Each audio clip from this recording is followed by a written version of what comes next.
இப்போது 10th standard social சயின்ஸில் எக்கனாமிக்ஸில் first பாடம் ஜிடிபி அதோட ரெண்டாவது டீட்டெயில் கொஸ்டின் பார்க்க போகிறோம். What are the methods to calculate the gross domestic product explain. So gross domestic ப்ராடக்டை கால்குலேட் பண்ணுறதுக்கு எத்தனை மெத்தட் இருக்குது, அதை கொஞ்சம் விவரமாக சொல்லு அப்படின்னு கேட்டிருக்காங்க. Methods to calculate GDP. So gross domestic product அதை நம்ம கால்குலேட் பண்ணுறதுக்கு 3 மெத்தட் இருக்குது.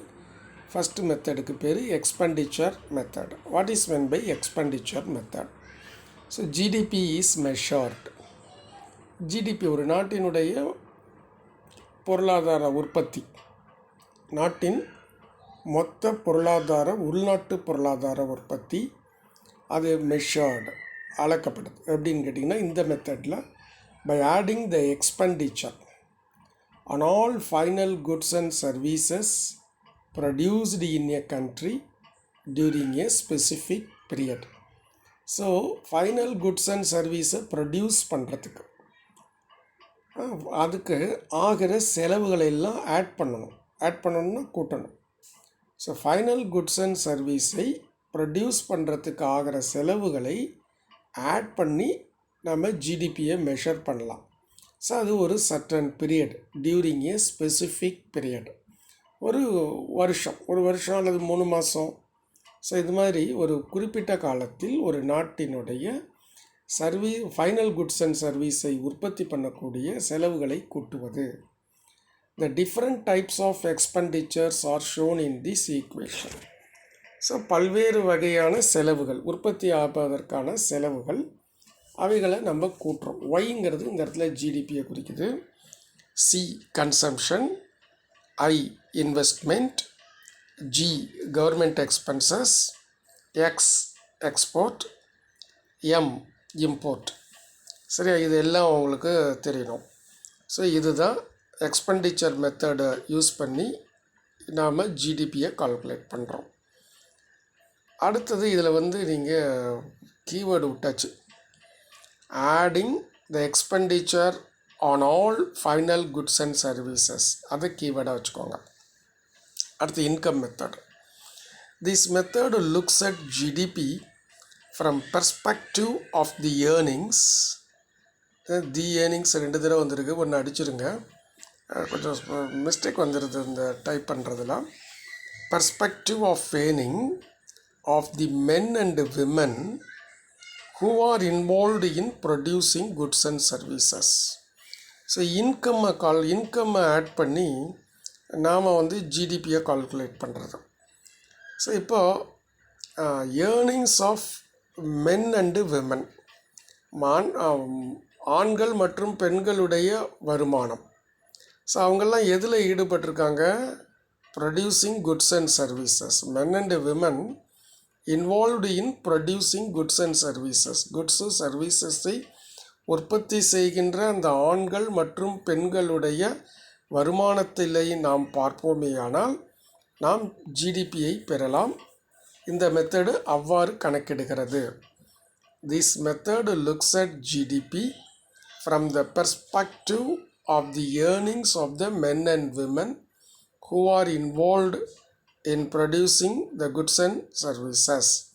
இந்த இடத்துல நீங்கள் கீவேர்டு ஒரு ஏர்னிங்ஸ் அடிச்சிடுங்க, தி ஏர்னிங்ஸ்னு வரதை அடிச்சு விட்ருங்க. Earnings of the men and women, அது மட்டும் போதும். அடுத்தது the income approach of measuring GDP is. So அந்த பெர்ஸ்பெக்டிவ் ஏர்னிங்லாம் கொடுத்துருக்கோம் இல்லையா, அது என்னன்னு கேட்டிங்கன்னா ஒய் இஸ் ஈக்குவல் டு, ஒய்ங்கிறது ஜிடிபியை குறிக்குது, இஸ் ஈக்குவல் டு வேஜஸ், சம்பளம் அல்லது கூலி, ரெண்ட்டு, வாடகை கிடகை வந்துச்சுன்னா அது, இன்ட்ரெஸ்ட் வட்டி ப்ளஸ் ப்ராஃபிட். ஸோ இதெல்லாம் நம்ம ஏர்ன் பண்ணால் அதுதான் ஜிடிபி. இதெல்லாம் நம்மளுடைய இன்கம். ஸோ அந்த ப்ராஃபிட் வரணுன்னா நம்ம ஏதாவது தொழில் செஞ்சால் தான் வரும். ஸோ அதெல்லாம் நம்ம கால்குலேட் பண்ணோம்னா இன்கம் மெத்தடு வரும். வேல்யூ ஆடட் மெத்தட், இந்த மெத்தடு நம்ம 2 மார்க் கொஸ்டினில் படிச்சிருக்கிறோம். ஸோ அதனால் இதை அதை படித்ததை வச்சு நீங்கள் எழுதலாம். சரியா, சும்மா படிச்சிடுறேன். A cup of tea served to you in a hotel is a final good. tea powder, milk and sugar are the intermediate goods used to produce the final good.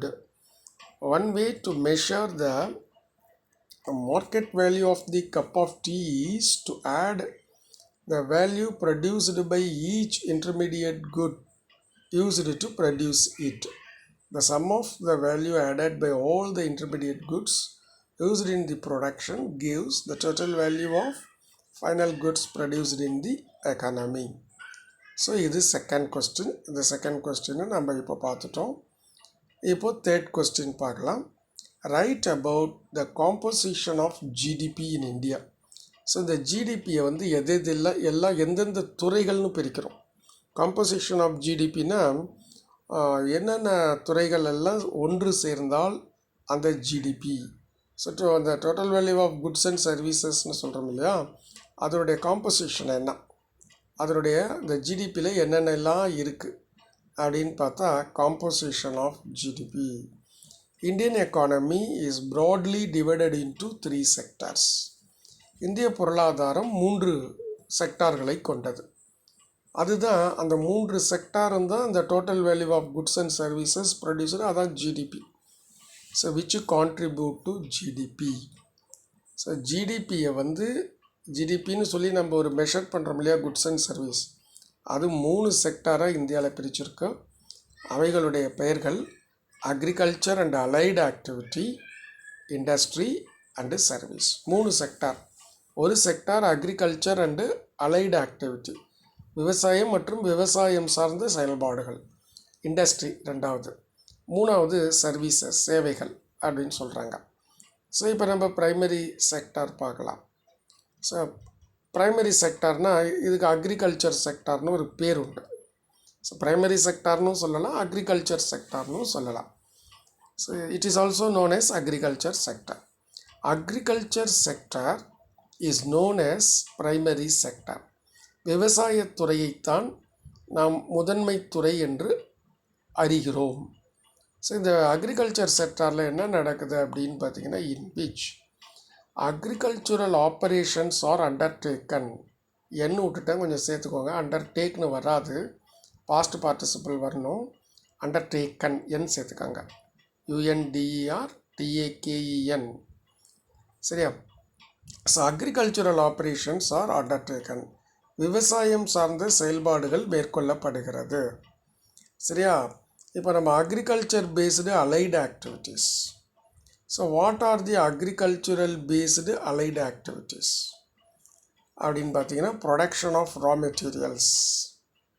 So raw materials production பண்ணுறாங்க. அப்புறம் cattle farm, கால்நடை பண்ணைகள், fishing, மீன்பிடித்தல், mining, அப்புறம் forestry, corn, goal etcetera are also undertaking. So இப்போ கரும்பு வேணும், சர்க்கரை வேணும்னா கரும்பு தயாரிப்போம் இல்லையா, அதாவது கூட raw material. So production of raw materials such as cattle farm, fishing, mining, forestry, கார்ன்னா என்ன, சோளம், கோல் எக்ஸெட்ரா. அடுத்தது செகண்டரி செக்டார். இந்த கோல் வேணால் விட்டுடுங்க, கார்ன் வரைக்கும் வச்சுக்கோங்க, புக்கில் இருக்குது. கோல் விட்டுடுங்க, ஏன்னா அது மைனிங்கில் வரும். அதனால் மைனிங்கில் வர்றதுனால மைனிங்கில் தான் வரும், அது மைனிங்கில் வரும் அது. சரி, அடுத்தது செகண்டரி செக்டார். செகண்டரி செக்டாரில் பார்த்தீங்கன்னா மைனிங் வர்றதுனால அந்த கோல் இருக்கலாம், பரவாயில்ல, ஏன்னா அது மைனிங்கும் வந்துடும் ப்ரைமரி செக்டாரில். ஸோ கோல் இருக்கட்டும். Secondary sector. செகண்டரி செக்டார் எடுத்துக்கிட்டிங்கன்னா, industrial sector is secondary sector. So industrial sector தான் வந்து செகண்டரி செக்டார்னு சொல்கிறோம். அதுக்கு இன்னொரு பேருன்னு வச்சுக்கோங்களேன். In which the goods and commodities are produced by transforming the raw materials. So கமாடிட்டிஸ்னாலும் குட்ஸ்னாலும் கிட்டத்தட்ட ஒன்று தான். ஸோ பொருள்கள் எல்லாமே விலை மதிப்புடைய பொருட்கள். Goods and commodities are produced by transforming raw materials. ரா மெட்டீரியல்ஸை இப்போ இண்டஸ்ட்ரினா என்னன்னு கேட்டிங்கன்னா, ரா மெட்டீரியல் இருக்கும்.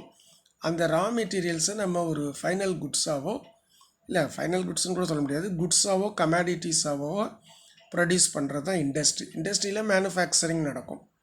ஸோ மேனுஃபேக்சரிங்னா என்னென்னா ரா மெட்டீரியலை கன்வெர்ட் பண்ணுறது, ட்ரான்ஸ்ஃபார்மிங் த ரா மெட்டீரியல்.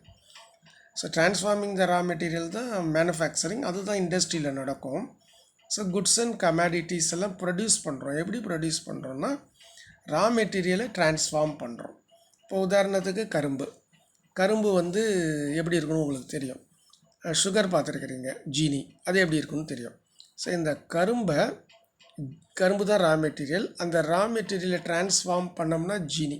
ஸோ அது இண்டஸ்ட்ரியில் நடக்கிற வேலை. அந்த ஜீனிங்கிறது தான் கமாடிட்டியாவோ குட்ஸாவோ சொல்லப்படுது. அது செய்கிறது தான் இண்டஸ்ட்ரி. அந்த இண்டஸ்ட்ரியல் செக்டாரை தான் நம்ம செகண்டரி செக்டார் அப்படின்னு சொல்கிறோம். சரியா? அடுத்தது இம்பார்ட்டண்ட் இண்டஸ்ட்ரீஸ். ஸோ எந்தெந்த இண்டஸ்ட்ரீஸ்லாம் இருக்குன்னா, ஃபஸ்ட்டு எடுத்தோன்னா நீங்கள் அயர்ன் அண்ட் ஸ்டீல் இண்டஸ்ட்ரி எழுதலாம். அடுத்து ரெண்டாவது பெரியது நம்ம நாட்டில் காட்டன் டெக்ஸ்டைல், ஜூட் இருக்குது, சுகர் இருக்குது, cement, paper, petrochemical, automobile and other small scale industry. So நம்ம ஒன்று விடாமல் எழுதுங்க. Iron and steel industry, cotton textile, jute, sugar, cement, paper, petrochemical, automobile, இது வரைக்கும் 8 வருது. And other small scale industry 9. நானே உங்களுக்கு ப்ரைமரி செக்டாரில் ஏன் கோல் சேர்த்துக்குங்க அப்படின்னு சொல்கிறேன்னா, மைனிங்க்கு அது எக்ஸாம்பிளாக வருது. முதல்ல இவ்வளோ இருக்கேன்னு பார்த்தேன், அது மாதிரி பண்ணக்கூடாது, ஏன்னா நம்ம நல்ல மார்க் வாங்கி ஆகணும். ஸோ ஒன்றும் விடாமல் புக்கில் இருக்கிற மாதிரியே எழுதிடுங்க. சரியா? செகண்டரி செக்டார் முடிச்சிட்டோம். இதில் வந்து 9 வருது. ஆட்டோமொபைல் வரைக்கும் 8 and other small scale industry 9. அதேமாரி அங்கே போனீங்கன்னா cattle farm, fishing, mining, forestry, corn, coal 6 எழுதி விட்றாங்க. அடுத்தது tertiary sector. Tertiary sector is also known as service sector. ஒன்றுத்துக்கும் ஒரு பேர் இருக்குது. ப்ரைமரி செக்டார்னா அக்ரிகல்ச்சர் செக்டார், செகண்டரி செக்டார்னா இண்டஸ்ட்ரியல் செக்டார், டெரிட்டரி செக்டார்னா service sector. Tertiary sector is known as service sector. நம்ம சர்வீஸ்லாம் என்னென்னு பார்த்தீங்கன்னா, இதில் என்னென்னலாம் இருக்குதுன்னு பாருங்கள். It includes government. So government வந்து சர்வீஸ் பண்ணுறது. அடுத்தது சயின்டிஃபிக் ரிசர்ச், ஆய்வுகள், அறிவியல் ஆய்வுகள், டிரான்ஸ்போர்ட் கம்யூனிகேஷன், அப்புறம் ட்ரேடு. இது 3 ஒன்றோட ஒன்று தொடர்புடையது. Transport, communication, trade. சரி, அடுத்தது போஸ்டல் அண்டு கம்யூனிகேஷன் அல்லது டெலிகிராஃப். சரி, அடுத்தது banking, education, entertainment, health care and information technology etcetera. இப்போது நீங்கள் கவர்மெண்ட்டு சயின்டிஃபிக் ரிசர்ச் ரெண்டையும் ஒன்றா படிச்சுக்கோ. அடுத்தது 2ஆச்சா, டிரான்ஸ்போர்ட், கம்யூனிகேஷன், ட்ரேடு, இது 3 ஒன்றா படிச்சுட்டு 5 ஆகிடும். அடுத்தது ஒரு இன்ஸ்டிடியூஷன்ஸாக பாருங்கள். போஸ்டல் அண்டு டெலிகிராஃபு, பேங்கிங், எஜுகேஷன், இது 3ஐயும் சேர்த்துக்கிட்டிங்கன்னா 3 2 5 3 8. அடுத்தது entertainment, health care and information technology, 8 3 11 எழுதணும். கவர்மெண்ட், சயின்டிஃபிக் ரிசர்ச் ரெண்டையும் ஒன்றா வச்சுக்க, டிரான்ஸ்போர்ட், கம்யூனிகேஷன், ட்ரேடை ஒன்றா வச்சுக்க, postal and telegraph and banking, education வரைக்கும் ஒன்றா வச்சுக்க, entertainment, health care and information technology 11 வருது. 11 டிபார்ட்மெண்ட்ஸ் மாதிரி வருது. அதை ஞாபகம் வச்சுக்கோங்க. அப்புறம் இன்னொரு பாயிண்ட்டு, இந்த 20th century 20ஆம் நூற்றாண்டில் economist began to suggest that traditional territory sectors could be further distinguished from quaternary and quinary service sector. So 20ஆம் நூற்றாண்டு, போன நூற்றாண்டு 1900லேருந்து 1999 வரை எக்கனாமிஸ்ட்டு ஒரு சஜஷன் சொல்ல துவங்கினார்கள். இந்த ட்ரெடிஷ்னல் டெரிட்டரி சர்வீசஸ் இருக்கு இல்லையா, அதை 2ஆக பிரிக்கலாம் ஃபர்தராக. குவார்ட்டர்னரினா 4ஆம் துறை. ஸோ 3ஆம் துறைன்னு ஒன்று வச்சுக்கோங்க. 3ஆம் துறையிலேருந்து அடுத்ததாக அந்த 3ஆம் துறையை 3ஆம் துறை, 4ஆம் துறை, 5ஆம் துறைன்னு ஒரு துறைகளாக மாற்றி 5 துறைகளாக வச்சுக்கலாம். சர்வீஸ் செக்டாரை 3 செக்டாராக பிரிச்சுக்கலாம். 3ஆம் துறை, 4ஆம் துறை, 5ஆம் துறை அப்படின்னு சொல்லிட்டு ட்ரெடிஷ்னல் டெரிட்டரி சர்வீசஸ் அதை வந்து ஃபர்தர் டிஸ்டிங்விஷ்டு. ஸோ ட்ரெடிஷ்னலாக இருக்கிற டெரிட்டரி செக்டார், அது இல்லாமல் புதுசாக வந்திருக்கிறதுனால குவார்ட்டர்னரின்னு 4ஆவது செக்டார், கொய்னரி அப்படின்னு சொல்லிட்டு 5ஆவது செக்டாராக பிரிச்சுக்கலாம் அப்படின்னு சொல்லியிருக்காங்க. ஸோ இது ஒரு பேராகிராஃப் கொஸ்டின். இந்த பாடத்தை பொறுத்தவரை கடைசி பேராகிராஃப் கொஸ்டினை நம்ம பார்க்கலாம். Write the differences between the growth and development. So economic க்ரோத்துக்கும் எக்கனாமிக் டெவலப்மெண்ட்டும் ஒரே மாதிரியானது கிடையாது, ரெண்டும் வெவ்வேறு. ஸோ அதை நம்ம கம்பேர் பண்ண போகிறோம். ஸோ எக்கனாமிக் க்ரோத்னா என்ன, எக்கனாமிக் டெவலப்மெண்ட்னா என்னன்னு பார்க்கலாம். கம்பேரிசன் பிட்வீன், ஒரு டேபிள் ஓப்பன் பண்ணுங்கள், 3 காலம் வச்சுக்கோங்க. முடிஞ்ச அளவுக்கு 3 காலமும் ஈக்குவலான லென்த்தில் வைங்க. ஒரு பேப்பர் இருக்குன்னா அது 15 சென்டிமீட்டர் இருக்கும், ஒன்றுக்கும் ஒரு 5 சென்டிமீட்டர், ஒரு காலமோட இன்டர்வலாக 5 சென்டிமீட்டர் வச்சுக்கோங்க. ஸோ 3 காலம் ஓப்பன் பண்ணிக்கோங்க. ரோ வந்து 6 ரோ வரும்னு நினைக்கிறேன். 6 ரோ ஓப்பன் பண்ணிக்கோங்க. Comparison between economic growth and economic டெவலப்மெண்ட்டுங்கிறது ஒரு காலம். ஸோ அது ஒன்றும் பெரிய கஷ்டம் இல்லை. கம்பேரிசன்னா ஒப்பீடு, பிட்வீன் வந்தால் 2 இருந்தால் பிட்வீன் போடலாம். Comparison between economic growth and economic development, 2 term இருக்குது. ஒரு டேர்ம் எக்கனாமிக் க்ரோத், இன்னொரு டேர்ம் எக்கனாமிக் டெவலப்மெண்ட். அதனால் பிட்வீன் போட்டிருக்கோம், கம்பேர் பண்ண போகிறோம். Comparison between economic growth and economic development எந்தெந்த ஹெட்ஸுன்னு பார்க்குது. இன்னொன்று வந்து பார்த்திங்கன்னா எக்கனாமிக் க்ரோத்து, இன்னொன்று எக்கனாமிக் டெவலப்மெண்ட்.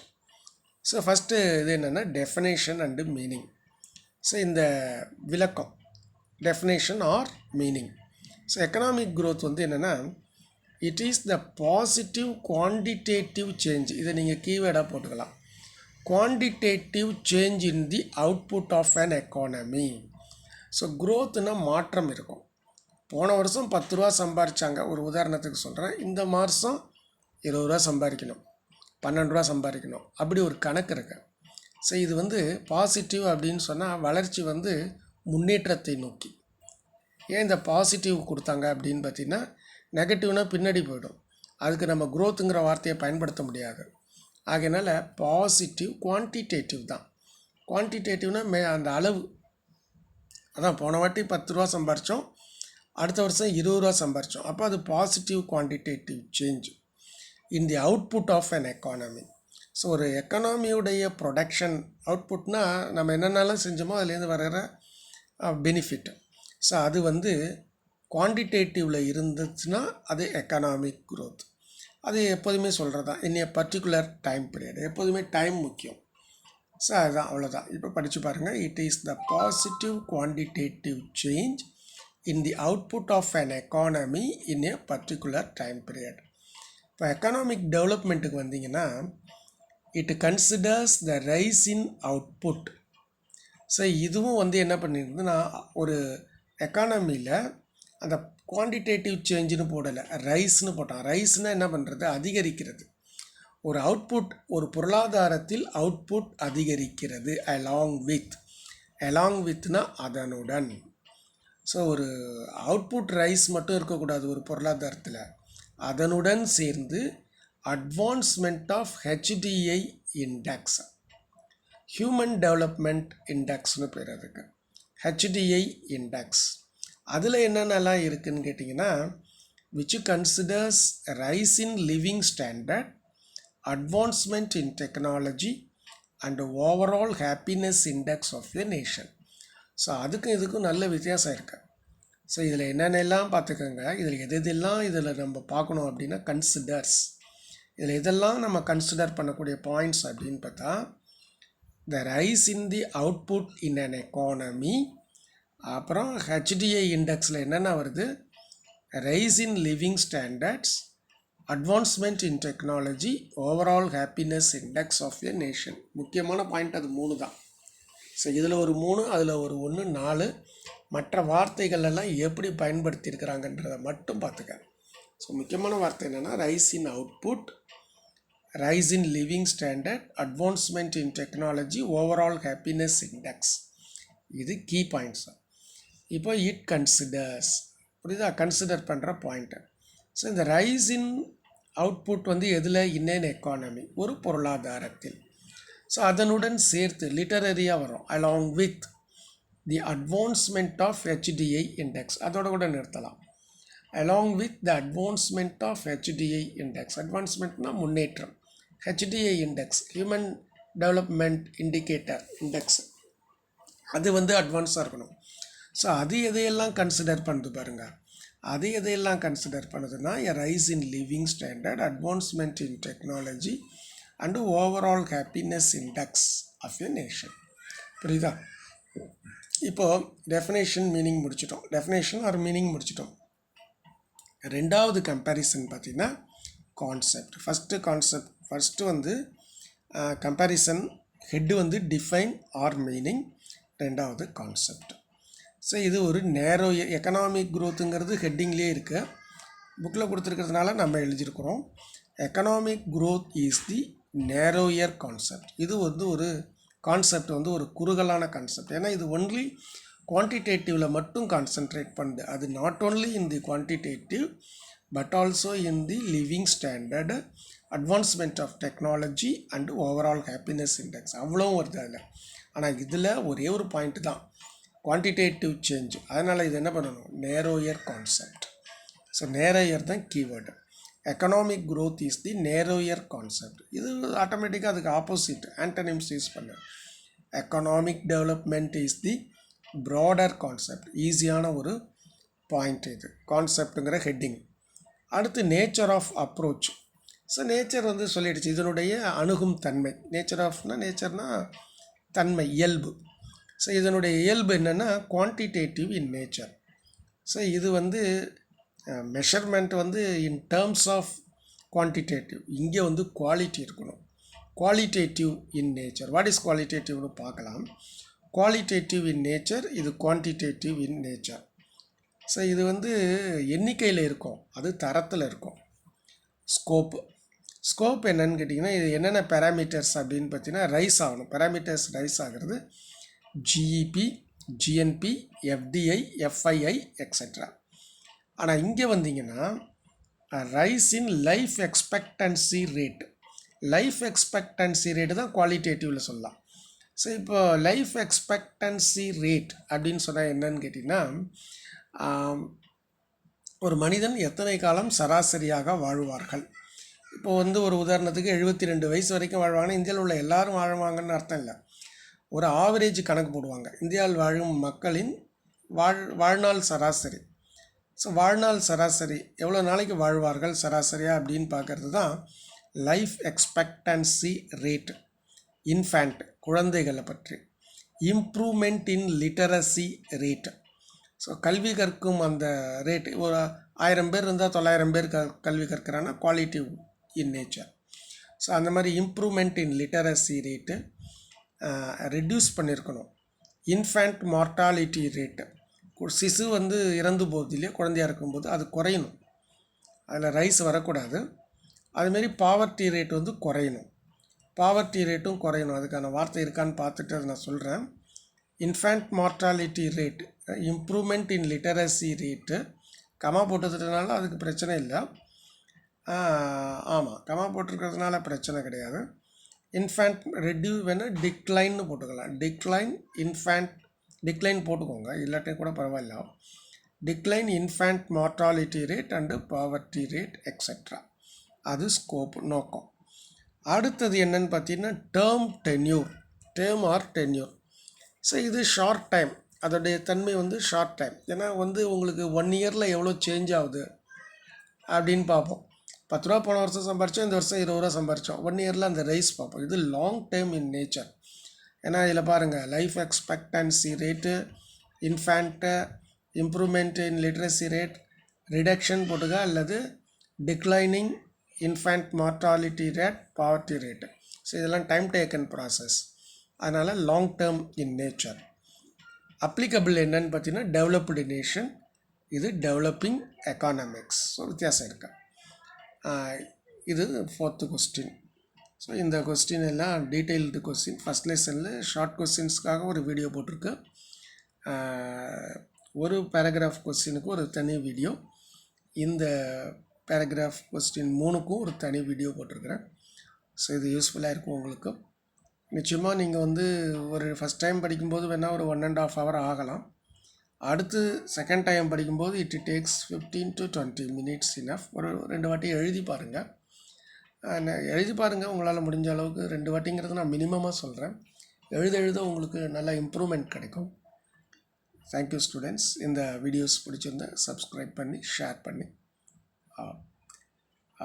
லைக் பண்ணுங்க. தேங்க்யூ.